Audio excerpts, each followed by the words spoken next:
Why did they apply bitumen and tree resin to Moses' reed basket? Pharaoh had commanded that every Hebrew baby boy be thrown into the Nile River. And yet, one baby was placed in a reed basket and set among the reeds by the riverbank. Moses' mother hid her son for 3 months. But when she could no longer conceal him, she began weaving a small basket out of reeds. An ordinary woven basket, however, would let water seep right through the gaps.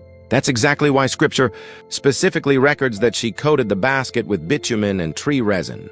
Reeds are light and hollow inside, which makes them ideal for floating on water.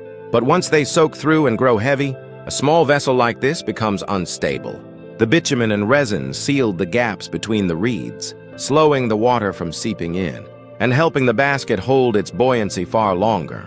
Here's the important detail: she didn't set this basket adrift in the middle of the river. She placed it among the reeds along the bank of the Nile, not in the fierce current, but at the edge, where the reeds themselves slowed the flow of water.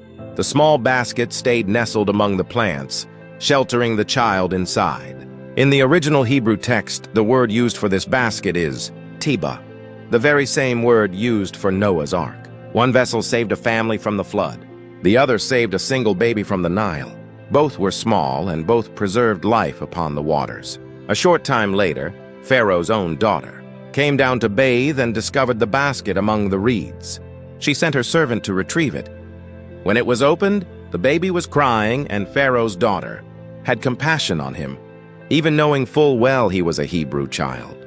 But an even more astonishing twist follows. Moses' sister, who had been watching nearby, offered to bring a Hebrew nurse for the child and brought their own mother. So the mother was able to hold her son once again, this time within Pharaoh's own household, the very palace that had issued the order to kill. Hebrew babies became the place that protected and raised Moses. He grew up inside the royal court itself.